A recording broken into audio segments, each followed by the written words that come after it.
तो दोस्तों किसी भी इलेक्ट्रॉनिक डिवाइस के बोर्ड में आपको इस तरह का एक पार्ट देखने को मिलता है, इस तरह का पार्ट जिसमें 3 लेग्स होता है। तो इस तरह का पार्ट को ट्रांजिस्टर बोला जाता है। तो दोस्तों सबसे पहले हम इस ट्रांजिस्टर का इंट्रोडक्शन करते हैं। तो जानते हैं एक ट्रांजिस्टर किसे कहते हैं, व्हाट इज अ ट्रांजिस्टर। तो दोस्तों एक ट्रांजिस्टर एक इलेक्ट्रॉनिक कंपोनेंट है जिसे बनाया जाता है जर्मेनियम और सिलिकॉन मटेरियल यूज करके। या तो दोस्तों आप ऐसा भी कह सकते हो कि एक ट्रांजिस्टर के अंदर पॉजिटिव और नेगेटिव चार्ज का 3 लेयर मिल के बनाया गया होता है। तो दोस्तों एक ट्रांजिस्टर को बनाने के लिए जो सिलिकॉन और जर्मेनियम मटेरियल यूज किया जाता है उसमें एक पॉजिटिवली चार्ज होता है और एक होता है नेगेटिवली चार्ज, यानी कि दोनों मटेरियल में से एक में पॉजिटिव चार्ज होता है और दूसरा में नेगेटिव चार्ज होता है। तो दोस्तों एक ट्रांजिस्टर को पॉजिटिव और नेगेटिवली चार्ज मटेरियल का 3 लेयर को यूज करके बनाया गया होता है और इसका जो नोटेशन लेटर होता है वो Q होता है, या समटाइम्स इसे V से भी डिनोट किया जाता है, इसको TR से भी डिनोट किया जाता है। तो लेकिन मोस्टली जो इसका नोटेशन लेटर होता है वो Q होता है। तो दोस्तों आप देख सकते हो इस तरह के बोर्ड में आपको यहाँ पे ट्रांजिस्टर का जो नोटेशन लेटर है वो Q लिखा हुआ है, आपको यहाँ पे दिख रहा है Q5 और यहाँ पे Q6 इस तरह से लिखा हुआ है। तो मोस्टली एक ट्रांजिस्टर को Q से डिनोट किया जाता है, लेकिन समटाइम्स आपको V और T का भी नोटेशन लेटर कहीं कहीं पे देखने को मिल जाएगा। तो दोस्तों एक ट्रांजिस्टर को हम किसी भी इलेक्ट्रॉनिक डिवाइस जैसे मोबाइल, लैपटॉप या कोई भी इलेक्ट्रॉनिक डिवाइस में हम किस काम के लिए यूज करते हैं, तो इसका जो मेन काम होता है वो होता है स्विचिंग। स्विचिंग का मतलब होता है ऑन ऑफ करना, और दूसरा काम होता है एम्पलीफाइंग। एम्पलीफाइंग का मतलब होता है सिग्नल को बढ़ाना, और जो तीसरा काम होता है वो होता है वोल्टेज रेगुलेटिंग, यानी कि वोल्टेज को बैलेंस करना। तो दोस्तों मेनली जो ट्रांजिस्टर होता है उसका यही 3 काम होता है, और ट्रांजिस्टर को आईसी बनाने के लिए भी यूज किया जाता है। जैसे हम रेजिस्टेंस को ओम में मेजर करते हैं और कैपेसिटेंस को फेराड में मेजर करते हैं और इंडक्टेंस को हेनरी में मेजर करते हैं, तो इसी तरह ट्रांजिस्टर होता है उसका कोई यूनिट नहीं होता है। तो इसके बॉडी के ऊपर एक कोड लिखा होता है। तो अगर कोई ट्रांजिस्टर अगर फॉल्टी हो जाता है तो उस कोड को देखकर हमें नए ट्रांजिस्टर का रिप्लेसमेंट करना होता है। तो दोस्तों एक ट्रांजिस्टर का कोई मेजर करने का यूनिट नहीं होता है, और मतलब एक आईसी बनाने के लिए जो यूज होने वाला जो सबसे छोटा पार्ट है वो एक ट्रांजिस्टर ही है, यानी कि एक आईसी के अंदर बहुत सारे ट्रांजिस्टर को कंबाइन करके एक आईसी का निर्माण किया गया होता है। तो दोस्तों ट्रांजिस्टर का इस तरह से बहुत ही इंपॉर्टेंट रोल होता है किसी भी इलेक्ट्रॉनिक डिवाइस के अंदर। तो दोस्तों चलिए अब हम जानते हैं एक ट्रांजिस्टर का स्ट्रक्चर किस तरह का होता है, किस तरह एक ट्रांजिस्टर को बनाया जाता है, इसकी भी थोड़ी इन्फॉर्मेशन हम लेते हैं, जिससे आगे आपको ट्रांजिस्टर का जो डिटेल इन्फॉर्मेशन है और जो वर्किंग है वो बुझने में आपको आसानी होगी। दोस्तों ये ट्रांजिस्टर बहुत ही इंपॉर्टेंट लेसन है एक इलेक्ट्रॉनिक्स रिपेयरिंग के लिए, तो इस वीडियो को आप लास्ट तक देखिएगा और बहुत ही अच्छी तरह से ध्यान देकर देखिएगा। दोस्तों एक ट्रांजिस्टर का जो निर्माण होता है वो इस तरह का 3 लेयर्स को यूज करके बनाया गया होता है। जैसे आप देख सकते हो एक ट्रांजिस्टर के अंदर इस तरह का डिफरेंट 3 लेयर्स होता है, और दोस्तों जो ये 3 लेयर्स है उसका साइज भी डिफरेंट होता है। जैसे आप यहाँ पे देख सकते हो जो पहला लेयर है उसका साइज मीडियम है, और जो दूसरा लेयर है उसका साइज स्मॉल है, और जो तीसरा लेयर है उसका साइज बहुत ही बड़ा है। तो दोस्तों इस तरह से 3 मीडियम, स्मॉल और लार्ज साइज का लेयर को यूज करके एक ट्रांजिस्टर का निर्माण किया गया होता है। और दोस्तों जो मीडियम साइज का जो लेयर होता है उसमें जो चार्ज का क्वांटिटी होता है वो हैवीली चार्ज होता है, मतलब ये जो लेयर है इसमें बहुत सारे चार्ज को फिल कर दिया गया होता है। यहाँ पे जो चार्ज होता है जैसे पॉजिटिव चार्ज या नेगेटिव चार्ज, जो भी चार्ज यहाँ पे फिल किया गया होता है वो बहुत ही ज्यादा होता है। मतलब ये साइज छोटा है लेकिन इसके अंदर जितना जो चार्ज होता है वो बहुत ही ज्यादा होता है, मतलब इससे भी बहुत ज्यादा, और ये जो लार्ज साइज का जो लेयर है उससे भी बहुत ज्यादा चार्ज यहाँ पे भरा गया होता है, जिससे इसमें थोड़ा सा भी कहीं से दूसरा जो चार्ज आता है तो यहाँ से जो चार्ज होता है वो मतलब बहुत फट से निकल के मतलब ट्रैवल करने लगता है, निकलने लगता है यहाँ से, और जो वोल्टेज का फ्लो है यहाँ से होने लगता है। और दोस्तों ट्रांजिस्टर का ये जो मीडियम साइज का लेयर है इससे जो पिन निकलता है उसे हम इमीटर कहते हैं। और दोस्तों इमीटर का जो मेन काम होता है वो होता है इमिट चार्ज, यानी कि चार्ज को निकालना, बाहर निकालना, मतलब ये चार्ज को निकालता है, यहाँ से निकाल के मतलब दूसरे जगह पे चार्ज को सेंड करता है, इसीलिए इस पिन को इमीटर बोला जाता है।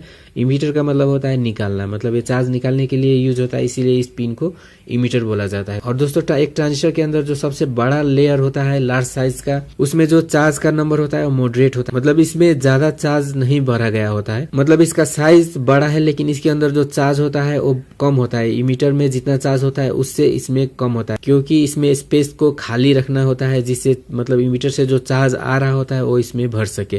तो इसीलिए इसका जो साइज है वो बड़ा रखा गया होता है, लेकिन इसके अंदर जो चार्ज होता है वो कम ही रखा गया होता है। तो दोस्तों इसको हम फुल्ली एम्प्टी भी रख सकते थे, लेकिन इसमें चार्ज क्यों रखा गया है? इसमें जो चार्ज रखा गया है वो अट्रैक्ट करने के लिए, मतलब यहाँ से जो चार्ज निकलेगा उसको अट्रैक्ट करके इधर तानने के लिए इसमें भी थोड़ा सा चार्ज फिल किया गया होता है। इसीलिए इसमें ज़्यादा चार्ज फिल नहीं करके इसमें कम चार्ज फिल किया गया होता है, जिससे मतलब जो इमीटर से आने वाला चार्ज है वो आसानी से यहाँ आ सकता है। तो दोस्तों एक ट्रांजिस्टर के अंदर जो सबसे बड़ा लेयर है, इस लेयर को हम कलेक्टर कहते हैं। तो इससे जो पिन निकाला गया होता है उसे हम कलेक्टर कहते हैं और इसे C से डिनोट किया जाता है। और इसका काम है चार्ज को कलेक्ट करना, मतलब इमीटर से जो चार्ज आता है उसे कलेक्ट करने का यानी कि लेने का काम ये लेयर करता है। तो इसीलिए इस लेयर को कलेक्टर बोला जाता है दोस्तों, और इसे C से डिनोट किया जाता है। लेकिन दोस्तों जो इमीटर में जो चार्ज है वो डायरेक्टली कलेक्टर के अंदर नहीं आ सकता, बीच में एक दूसरा लेयर बना हुआ है जिसे बेस भी बोला जाता है। तो ये जो लेयर है वो रोकने का काम करता है, मतलब ये यहाँ से जो चार्ज है वो यहाँ से आसानी से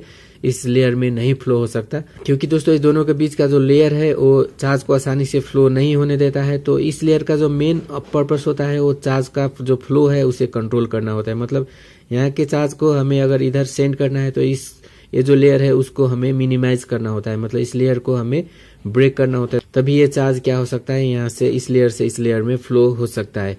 तो ये जो लेयर है दोस्तों बेस का, उसका जो मेन काम होता है कंट्रोल ऑपरेशन ऑफ ट्रांजिस्टर, यानी कि एक ट्रांजिस्टर का जो ऑपरेशन होता है, जो काम होता है उसको कंट्रोल करना। मतलब यहाँ से जो चार्ज यहाँ हमें फ्लो कराना है तो उसको कंट्रोल करने का एक लेयर काम करता है। तो दोस्तों इस तरह से हम एक ट्रांजिस्टर से जो फ्लो होने वाला चार्ज है उसे बेस को यूज करके कंट्रोल कर सकते हैं, यानी कि बेस को ऑन करने पर ये चार्ज यहाँ से फ्लो हो पाएगा और बेस को ऑफ करने पर यहाँ से जो चार्ज है वो फ्लो नहीं होगा। मतलब ट्रांजिस्टर से जो फ्लो होने वाला वोल्टेज या सिग्नल, जो भी चीज ट्रांजिस्टर के अंदर से फ्लो होता है उसे कंट्रोल करने का काम बेस का होता है। तो दोस्तों इस तरह से एक ट्रांजिस्टर के अंदर इमीटर, बेस और कलेक्टर 3 लेयर का यूज करके बनाया गया होता है। तो दोस्तों ये है एक ट्रांजिस्टर का स्ट्रक्चर। तो दोस्तों ट्रांजिस्टर के स्ट्रक्चर के बाद अब हम जानते हैं टाइप ऑफ ट्रांजिस्टर, यानी कि ट्रांजिस्टर का कितना टाइप होता है। तो एक ट्रांजिस्टर का 2 टाइप होता है, जिसे पीएनपी और एनपीएन भी बोला जाता है, क्योंकि एक ट्रांजिस्टर के अंदर पॉजिटिव और नेगेटिव चार्ज का यूज करके बनाया गया होता है। इसीलिए अगर कोई ट्रांजिस्टर में 2 पॉजिटिव का लेयर है और 1 नेगेटिव का लेयर है तो उस तरह के ट्रांजिस्टर को पीएनपी ट्रांजिस्टर बोला जाता है। और किसी ट्रांजिस्टर में 2 नेगेटिव का लेयर है और 1 पॉजिटिव का लेयर है, जैसे आप यहाँ पे देख सकते हो, दोनों साइड नेगेटिव लेयर है और जो सेंटर है वो पॉजिटिव लेयर है। तो इस तरह का अगर कोई ट्रांजिस्टर है तो उसे बोला जाता है एनपीएन ट्रांजिस्टर। तो दोस्तों इस तरह से पीएनपी और एनपीएन 2 ट्रांजिस्टर होता है। तो दोस्तों आप देख सकते हो यहाँ पे जो पीएनपी ट्रांजिस्टर है उसमें इमीटर, बेस और कलेक्टर इस तरह से 3 लेयर्स है। और आप देख सकते हो जो इमीटर लेयर है उसका साइज मीडियम है, लेकिन इसमें जो चार्ज फिल करा गया है वो बहुत ही ज्यादा है। आप देख सकते हो इस तरह से, क्योंकि ये जो इमीटर लेयर है उसमें बहुत ज्यादा चार्ज होता है, जिससे इसे चार्ज निकालने में आसानी होता है। और जो बीच का लेयर है वो बहुत ही छोटा होता है, उसमें जो चार्ज का नंबर है वो भी बहुत कम होता है। और जो थर्ड लेयर है जो सबसे बड़ा है, जिसे हम कलेक्टर भी कहते हैं, और उसमें जो चार्ज का नंबर होता है वो मीडियम होता है, लेकिन इसका जो साइज होता है वो सबसे बड़ा होता है, क्योंकि ये जो चार्ज है इस चार्ज को अट्रैक्ट करने का काम करता है। इसीलिए इसके अंदर कम चार्ज फिल किया गया होता है और स्पेस ज्यादा रखा गया होता है। तो दोस्तों इस तरह से अगर कोई पीएनपी ट्रांजिस्टर है तो उसका जो इमीटर लेयर होता है उसमें हैवीली पॉजिटिव चार्ज होता है, और जो बेस लेयर होता है वो लाइटली नेगेटिव चार्ज होता है, और जो कलेक्टर लेयर होता है उसमें मॉडरेट पॉजिटिवली चार्ज फिल किया गया होता है, यानी कि प्लस, माइनस और प्लस, 3 का कॉम्बिनेशन करके बनाया गया ट्रांजिस्टर को हम पीएनपी कहते हैं। और अगर ये ट्रांजिस्टर एनपीएन है तो उसमें जो इमीटर का लेयर है उसमें बहुत ज्यादा नेगेटिव चार्ज होगा, और जो बेस है उसमें थोड़ा सा पॉजिटिव चार्ज होगा, और जो कलेक्टर है उसमें मॉडरेट नेगेटिव चार्ज होगा। तो इस तरह से 2 नेगेटिव का लेयर और एक बीच में पॉजिटिव का लेयर रख के बनाया गया ट्रांजिस्टर को हम एनपीएन ट्रांजिस्टर कहते हैं। और इसका जो सिंबल होता है कुछ इस तरह से होता है दोस्तों, आप देख सकते हो इस तरह का सिंबल, मतलब ये सबसे ऊपर वाला पिन है उसे हम कलेक्टर कहते हैं, जो नीचे वाला पिन है उसे हम इमीटर कहते हैं, और जो बीच का पिन है उसे बेस बोला जाता है। इस पिन को बेस बोला जाता है। अगर ट्रांजिस्टर एनपीएन है तो इसका जो एरो है आप यहाँ पे देख सकते हो, यहाँ पे एक एरो साइन बनाया गया है, तो इस एरो का साइन बाहर की तरफ होगा। और अगर ट्रांजिस्टर पीएनपी है तो एरो का जो साइन है वो अंदर की तरफ होगा। ये वीडियो बहुत ही लंबा हो गया, इसीलिए इस ट्रांजिस्टर का जो बाकी लेसन है वो मैं आपको अगले वीडियो में बताने वाला हूँ। तो इस अगले वीडियो में हम ट्रांजिस्टर का वर्किंग के बारे में जानेंगे, ट्रांजिस्टर का जो वर्क होता है वो कैसा होता है, किस तरह से एक ट्रांजिस्टर काम करता है, और उसका एप्लीकेशन क्या होता है, ट्रांजिस्टर को हम किस काम के लिए यूज करते हैं, मतलब एक ट्रांजिस्टर को हम किस काम के लिए यूज करते हैं, और बायसिंग ऑफ ट्रांजिस्टर, मतलब ट्रांजिस्टर का कनेक्शन जो है वो किस तरह से होना चाहिए, किस तरह से सर्किट में ट्रांजिस्टर को कनेक्शन किया जाता है। और उसके बाद ट्रांजिस्टर चेकिंग प्रोसेस, मतलब एक ट्रांजिस्टर को हम किस तरह से मल्टीमीटर यूज करके चेक कर सकते हैं, उसमें फॉल्ट है या नहीं है, किस तरह से हम फाइंड करके, और उसका जो रिपेयरिंग प्रोसेस है वो क्या हो सकता है। तो ये सभी इन्फॉर्मेशन हम अगले वीडियो में लेंगे।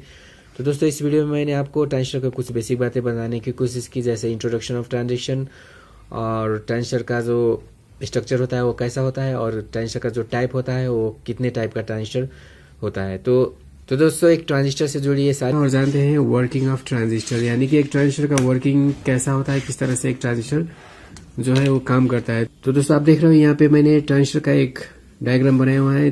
तो ट्रांजिस्टर का जो बेसिक काम है, मतलब ट्रांजिस्टर का पिन का नाम क्या होता है, इसमें कितने लेयर होता है, कौन सा लेयर का फंक्शन क्या होता है, इससे रिलेटेड मैंने पहले ही वीडियो बना के अपलोड कर दिया है इस चैनल पे। तो उस वीडियो को आप जरूर देख ले, उसका लिंक मैं कार्ड में भी दे दिया है, तो वहां पे देख सकते हो, या तो आप डिस्क्रिप्शन का लिंक को भी फॉलो करके उस वीडियो को देख सकते हो। तो दोस्तों एक ट्रांजिस्टर के अंदर इस तरह का 3 लेयर्स होता है, जिसे हम PNP या NPN ट्रांजिस्टर कहते हैं। तो यहाँ पे मैंने PNP ट्रांजिस्टर का डायग्राम बनाया हुआ है, और आगे मैं आपको NPN ट्रांजिस्टर का डायग्राम बना के भी उसका वर्किंग समझाने वाला हूँ। तो दोस्तों आप देख सकते हो यहाँ पे एक ट्रांजिस्टर है, और इस ट्रांजिस्टर को काम करने के लिए हमें इसे वोल्टेज देना जरूरी होता है। तो ट्रांजिस्टर के अंदर हमें 2 वोल्टेज सोर्स का जरूरत पड़ता है। तो दोस्तों 2 वोल्टेज सोर्स को हमें ट्रांजिस्टर के साथ कनेक्ट करना है। तो कनेक्ट करने के लिए एक रूल है, तो उस रूल को हमें फॉलो करना है। जैसे इस रूल का जो पहला नियम है वो है EV को फॉरवर्ड में रखना है, यानी कि जैसे आप देख सकते हो ये ट्रांजिस्टर का इमीटर है, और ये जो बीच का पिन है वो बेस है, और ये जो पिन है कलेक्टर है। तो जो E और B का जो कनेक्शन है, इसमें जो हमें वोल्टेज जोड़ना है उसे हमें फॉरवर्ड में जोड़ना है। तो दोस्तों फॉरवर्ड का मतलब होता है पॉजिटिव में पॉजिटिव को जोड़ना, और नेगेटिव में नेगेटिव को जोड़ना। और यहाँ पे जो बैटरी है उसका ये जो पिन है वो पॉजिटिव है इस तरह से, और ये जो पिन है वो नेगेटिव है। तो अब हम क्या करना है, इस नेगेटिव को इस नेगेटिव के साथ इस तरह से जोड़ देना है, और ये जो पॉजिटिव इंड है बैटरी का उसको ट्रांजिस्टर के साथ इस तरह से पॉजिटिव में कनेक्ट कर देना है। तो ये हो गया फॉरवर्ड, यानी कि प्लस में प्लस और माइनस में माइनस।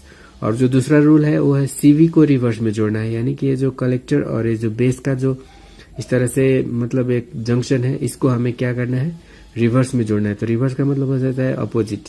तो दोस्तों आप देख सकते हो जो ट्रांजिस्टर का कलेक्टर जंक्शन है उसमें पॉजिटिव चार्ज भरा हुआ है, तो उस पॉजिटिव को हमें बैटरी के नेगेटिव लाइन के साथ इस तरह से कनेक्ट करना है। यहाँ पे जो पिन है वो नेगेटिव पिन है बैटरी का, और ये जो बड़ा लाइन आप देख रहे हो इस साइड में उसको बैटरी का पॉजिटिव पिन बोला जाता है। तो हमें इस पॉजिटिव को नेगेटिव के साथ जोड़ना है, और यहाँ पे आप देख सकते हैं नेगेटिव है, तो उसे हमें इस तरह से पॉजिटिव के साथ कनेक्ट करना है। तो दोस्तों ये हो गया रिवर्स कनेक्शन, और ये हो गया फॉरवर्ड कनेक्शन। तो ये रिवर्स और फॉरवर्ड में जोड़ने के बाद अब चलिए हम इसका ऑपरेशन जानते हैं। जैसे तो दोस्तों आप देख सकते हैं यहाँ पे भी पॉजिटिव चार्ज है और यहाँ पे भी पॉजिटिव चार्ज है, और इस जंक्शन में जो चार्ज का नंबर है वो बहुत ही ज्यादा है। तो यहाँ से थोड़ा सा भी चार्ज अगर यहाँ पे आता है तो ये जो चार्ज है वो मतलब इधर जाने की ट्राई करेगा, क्योंकि ये पॉजिटिव है और ये पॉजिटिव है। तो सेम चार्ज का मतलब क्या होता है, सेम चार्ज एक दूसरे को ठेलता है। तो बैटरी से जो भी चार्ज यहाँ पे आएगा तो वो चार्ज क्या करेगा, इस चार्ज यहाँ पे जो चार्ज है उसको ठेलने लगेगा, और ठेलने के कारण क्या होगा, ये जो चार्ज है इसके अंदर जंप कर देगा। तो इसमें जंप करने से मतलब यहाँ पे देख सकते हो यहाँ पे नेगेटिव चार्ज है, और नेगेटिव चार्ज के अंदर ये क्या होगा, पॉजिटिव चार्ज इसमें आ जाएगा। तो दोस्तों आप देख सकते हो ये जो बेस जंक्शन है उसके अंदर बहुत ही थोड़ी सी चार्ज होता है, मतलब नेगेटिव चार्ज तो है लेकिन ये बहुत ही थोड़ी अमाउंट है, लेकिन यहाँ से जो आने वाला चार्ज है वो बहुत ही ज्यादा है। तो क्या करेगा, ये पॉजिटिव और नेगेटिव मिलकर यहाँ के जो चार्ज है वो न्यूट्रलाइज हो जाएगा, यहाँ का चार्ज खत्म हो जाएगा, और इसके अंदर ये जितने भी पॉजिटिव चार्ज है वो सभी भर जाएगा। तो दोस्तों ये जो P जंक्शन है उससे जो आने वाला थोड़ा चार्ज है, मानिए इसका जो 5% चार्ज है वो बेस जंक्शन का जो नेगेटिव चार्ज है उसको न्यूट्रलाइज कर देगा, मतलब उसको खत्म कर देगा, और बाकी जो 95% चार्ज है वो यहाँ पे फिल हो जाएगा। और फिल होने के बाद ये चार्ज को अब क्या करना है, इधर फ्लो होना है। तो इधर फ्लो होने के लिए मतलब इसके पास इतना एनर्जी नहीं होता है कि ये अपने आप से इधर फ्लो हो पाए। तो दोस्तों इसको इधर फ्लो करने के लिए मतलब इधर जाने के लिए इसको एक पुलिंग पावर का जरूरत है, मतलब इस चार्ज को तानने वाला एक चार्ज का जरूरत होता है, क्योंकि देख सकते हो यहाँ पे भी पॉजिटिव है और यहाँ पे भी पॉजिटिव है। तो मतलब ये दोनों चार्ज क्या करेगा, एक दूसरे को ठेलने लगेगा यहाँ पे। तो क्या होगा, अगर ये चार्ज इधर फ्लो होने लगे तो इसके साथ साथ ये चार्ज भी इधर फ्लो हो जाएगा। तो इसको बाहर खींचने के लिए हमें एक और बैटरी का जरूरत होता है। तो एक और बैटरी को हम इस तरह से रिवर्स में जोड़ते हैं, और रिवर्स में जोड़ने से आप देख सकते हो यहाँ पे पॉजिटिव चार्ज है और यहाँ पे नेगेटिव चार्ज है। तो ये नेगेटिव जो चार्ज है इस पॉजिटिव को पुल करेगा। तो इसको इधर तानने के बाद क्या होगा, यहाँ का जितने भी पॉजिटिव चार्ज है सभी इधर फ्लो होना शुरू हो जाएगा, और उसके साथ ही ये जो चार्ज यहाँ पे भरा हुआ था वो भी इसके साथ यहाँ पे फ्लो होना शुरू हो जाएगा। दोस्तों इस तरह से एक ट्रांजिस्टर के अंदर चार्ज का फ्लो जो है वो शुरू हो जाता है, और इसको फ्लो कराने के लिए हमें ट्रांजिस्टर को डबल वोल्टेज देना जरूरी होता है। मतलब एक वोल्टेज इस तरह से जोड़ना होता है फॉरवर्ड में और एक वोल्टेज को इस तरह से जोड़ना होता है रिवर्स में। ये जो ट्रांजिस्टर है पीएनपी, उसका एप्लीकेशन मोबाइल के बोर्ड के अंदर किस तरह से होता है और इसका जो कनेक्शन है वो किस तरह से होता है। तो चलिए दोस्तों इसका देखते हैं। तो दोस्तों ट्रांजिस्टर का एप्लीकेशन समझाने के लिए मैंने यहाँ पे एक डायग्राम बनाया हुआ है और दोस्तों आप देख सकते हैं इसका जो कलेक्टर पिन है उसमें हमने एक लैंप को जोड़ा है और जो इमीटर पिन है उसमें हमने पॉजिटिव का सप्लाई दिया है इस तरह से। जैसे आप देख सकते हैं इस ट्रांजिस्टर में भी वोल्टेज को फ्लो कराने के लिए हमने इस तरह से इसको इमीटर को इनपुट दिया था और ये जो चार्ज है वो कलेक्टर से होते हुए बाहर आ गया था। तो इस तरह से हमें क्या करना है, इसी सेम प्रोसेस से मतलब हमने लोड को यहाँ पे जोड़ दिया है। इस तरह से इस जगह पे हमने लोड को कनेक्ट कर दिया है। तो इससे जो भी चार्ज यहाँ पे फ्लो होगा तो लोड को मिल जाएगा। तो दोस्तों इसलिए हमने ये जो कलेक्टर इन है उसमें एक लोड को जोड़ दिया है और इमीटर से हम इस तरह से चार्ज सबका सप्लाई कर रहे हैं। तो दोस्तों मानिए जो वोल्टेज है इमीटर के अंदर वो 5 वोल्ट हम इसको दे रहे हैं। तो दोस्तों ये जो 5 वोल्ट है वो इमीटर में भी जा रहा है और साथ साथ बेस में भी जा रहा है। तो दोस्तों ये जो बेस है उसमें चार्ज का जो नंबर होता है वो बहुत ही कम होता है। तो दोस्तों ट्रांजिस्टर का जो ये बेस जंक्शन है उसके अंदर बहुत ही कम चार्ज होता है। तो इस कम चार्ज को न्यूट्रलाइज खत्म करने के लिए हमें बहुत ही कम वोल्टेज को देना जरूरी है। इसीलिए हमने इस लाइन में एक रेजिस्टर इस तरह से जोड़ दिया है और रेजिस्टर जोड़ने के कारण ये जो बेस जंक्शन है उसमें जाने वाला वोल्टेज भी बहुत कम हो गया है। मतलब इसको हम 1 वोल्टेज या 0.7 वोल्टेज से ऊपर देने के बाद इसका जो टोटल चार्ज है वो खत्म हो जाता है और खत्म हो जाने के बाद ये आसानी से इस तरह से फ्लो होके इस लोड के अंदर जाएगा और लोड काम करने लगेगा। तो दोस्तों अगर मानिए यहाँ पे एक स्विच हमने डाल दिया है तो जब भी हम इस स्विच को ऑन करेंगे तो यहाँ का चार्ज जो है वो खत्म हो जाएगा और इमीटर का जो वोल्टेज है वो कलेक्टर में जाके इस लोड को मिलने लगेगा और लोड जो है वो काम करने लगेगा इस तरह से।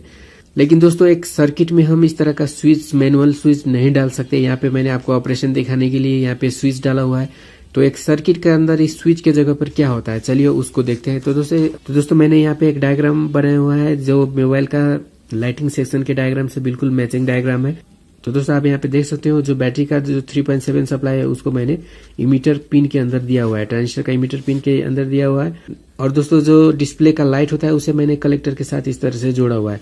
तो जब भी ये वोल्टेज मतलब इस लाइट को जाएगा तो ये लाइट ग्लो होने लगेगा। तो इस वोल्टेज को यहाँ पे सेंड करने के लिए अब हम क्या कर सकते हैं, तो दोस्तों ये जो वोल्टेज है वो ऑटोमेटिक ही मतलब ये लाइट के अंदर तो नहीं जाएगा क्योंकि ये जो बेस है बीच में रुकावट दे रहा है। तो बेस का जो वोल्टेज है उसको न्यूट्रलाइज करने के लिए इसको हमें वो 1 वोल्ट का सप्लाई देना जरूरी होता है।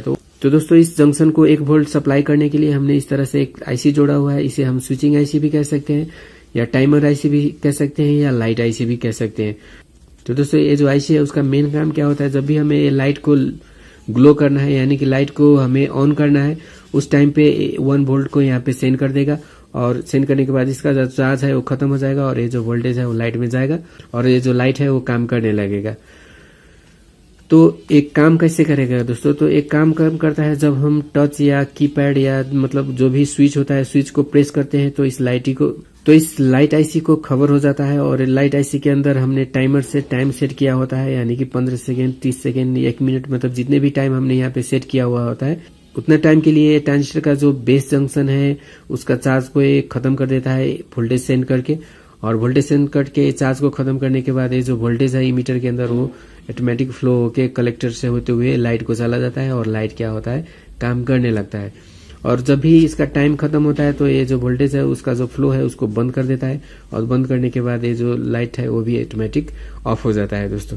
तो दोस्तों इस तरह से एक स्विच के जगह पे इस तरह का एक आईसी लगाया होता है क्योंकि हम स्विच का यूज करके इसका कंट्रोलिंग नहीं कर सकते। तो मोबाइल या किसी भी इलेक्ट्रॉनिक डिवाइस में ये जो स्विच हमने यहाँ पे दिखाया था आप ट्रांजिस्टर का ऑपरेशन किस तरह से होता है वो समझाने के लिए मैंने यहाँ पे स्विच एक लगाया हुआ था।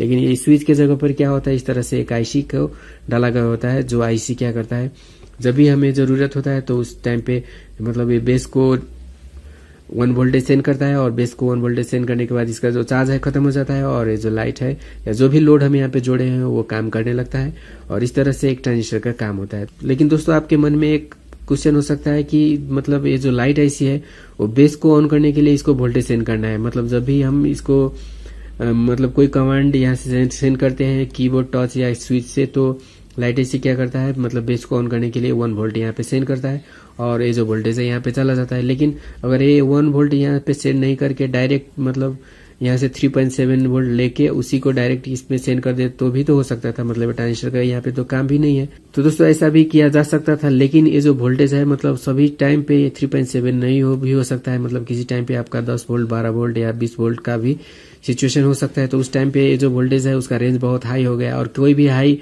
वोल्टेज एक आईसी को नहीं दिया सकता। एक हाई वोल्टेज किसी आईसी को अगर हम देते हैं तो आईसी में डैमेज होने का चांसेस रहता है।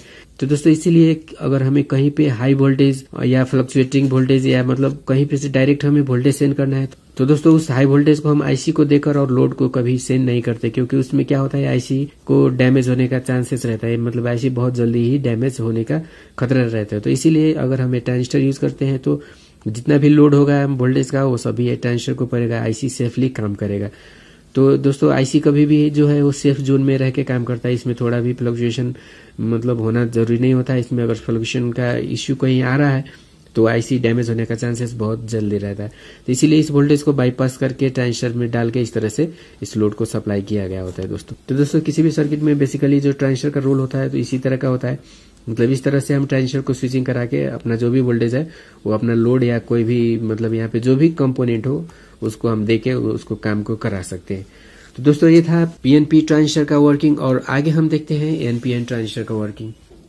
और दोस्तों इस वीडियो को लाइक जरूर से कीजिएगा, क्योंकि लाइक करने से मुझे मोटिवेशन मिलेगी और मैं इसी तरह का वीडियो आगे भी बनाता रहूंगा आप सबके लिए। तो दोस्तों आप देख सकते हो यहाँ पे मैंने एक ट्रांजिस्टर बनाया हुआ है जो एनपीएन ट्रांजिस्टर है। तो एनपीएन ट्रांजिस्टर का मतलब होता है इसके दोनों लेयर मतलब दोनों साइड में जो बड़े बड़े लेयर होते हैं वो दोनों में नेगेटिव चार्ज फिल किया गया होता है, और जो बीच के लेयर होते हैं उसमें पॉजिटिव चार्ज फिल किया गया होता है। तो इस तरह की ट्रांजिस्टर को हम एनपीएन ट्रांजिस्टर कहते हैं। और दोस्तों किसी भी ट्रांजिस्टर का जो सबसे पहला लेयर होता है तो उसको इमीटर बोला जाता है, जिसका साइज मीडियम होता है लेकिन उसके अंदर जो चार्ज होता है वो बहुत ही ज्यादा होता है। और उसके बाद जो बीच का लेयर होता है उसे हम बेस कहते हैं, जिसके अंदर बहुत ही कम चार्ज फिल किया गया होता है और उसमें स्पेस भी थोड़ा कम ही होता है।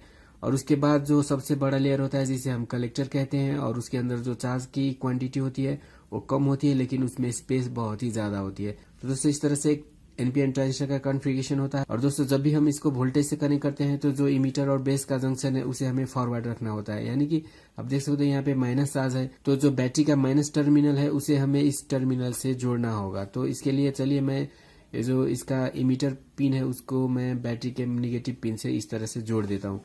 तो दोस्तों आप देख सकते हो एनपीएन ट्रांजिस्टर का जो इमीटर पिन है जिसके अंदर नेगेटिव चार्ज फिल किया गया है उसे मैंने बैटरी की निगेटिव टर्मिनल से जोड़ दिया इस तरह से। तो सेम चार्ज होने के कारण इस कनेक्शन को हम फॉरवर्ड कनेक्शन कह सकते हैं। तो ये हो गया हमारा फॉरवर्ड कनेक्शन, और जो दूसरा जंक्शन है उसे हमें रिवर्स में जोड़ना है। तो दोस्तों किसी भी ट्रांजिस्टर का जो कनेक्शन होता है उसे हमें इसी तरह से करना होता है, यानी इसका जो इमीटर और बेस जंक्शन होता है उसे हमें फॉरवर्ड रखना होता है, और जो कलेक्टर और बेस का जंक्शन होता है उसे हमें रिवर्स में रखना होता है। तो इस तरह से कनेक्शन करने के बाद ट्रांजिस्टर बिल्कुल काम करने लगता है। तो चलिए दोस्तों अब जानते हैं ये काम कैसे करेगा। तो दोस्तों आप देख सकते हो यहाँ पे जो बैटरी है उससे नेगेटिव चार्ज निकल के यहाँ पे आएगा, तो इसके अंदर का जो नेगेटिव चार्ज है वो मूव होने लगेगा, क्योंकि ये जो चार्ज है इसको यहाँ पे ठेलने लगेगा। तो ठेलने के बाद ये जो चार्ज है इस जंक्शन के अंदर जंप हो जाएगा। और दोस्तों इस जंक्शन के अंदर जो पॉजिटिव चार्ज है वो बहुत ही कम है, तो ये पॉजिटिव चार्ज और इधर से आने वाला जो नेगेटिव चार्ज है दोनों मिलके न्यूट्रलाइज हो जाएगा, यानी कि इसका अंदर के जो चार्ज है वो बिल्कुल खत्म हो जाएगा और इसके जितने भी नेगेटिव चार्ज है सभी इसमें भर जाएंगे। इसके अंदर जो नेगेटिव चार्ज है उसको ये जो बैटरी का पॉजिटिव चार्ज है वो अपने तरफ खींचने लगेगा, तो यहाँ का चार्ज फ्लो होके बैटरी के अंदर जाने लगेगा। तो इसके साथ साथ इसके अंदर जो नेगेटिव चार्ज है वो भी फ्लो होने लगेगा। तो दोस्तों इस तरह से एक ट्रांजिस्टर से जो नेगेटिव चार्ज का फ्लो है वो होने लगता है। तो दोस्तों एक एनपीएन ट्रांजिस्टर के अंदर से नेगेटिव चार्ज का फ्लो होता है। एक एनपीएन ट्रांजिस्टर से हम नेगेटिव चार्ज को फ्लो करा सकते हैं, लेकिन अगर पीएनपी ट्रांजिस्टर है तो उससे पॉजिटिव चार्ज का फ्लो होगा। आप देख सकते हो यहाँ पे मैंने एक डायग्राम बना के रखा हुआ है आपको समझाने के लिए। तो दोस्तों आप देख सकते हो ये जो लोड है उसमें +5 वोल्ट का सप्लाई डायरेक्ट दिया गया है, लेकिन किसी भी लोड को चलने के लिए उसके अंदर प्लस के साथ साथ माइनस आना भी जरूरी होता है।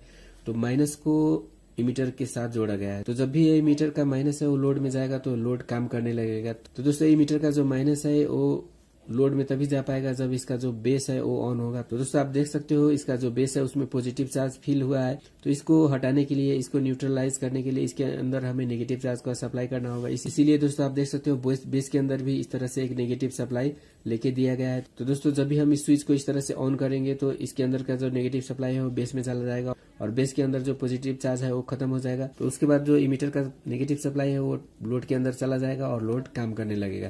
तो दोस्तों इस तरह से एक एनपीएन ट्रांजिस्टर के थ्रू हम नेगेटिव वोल्टेज को सप्लाई करते हैं।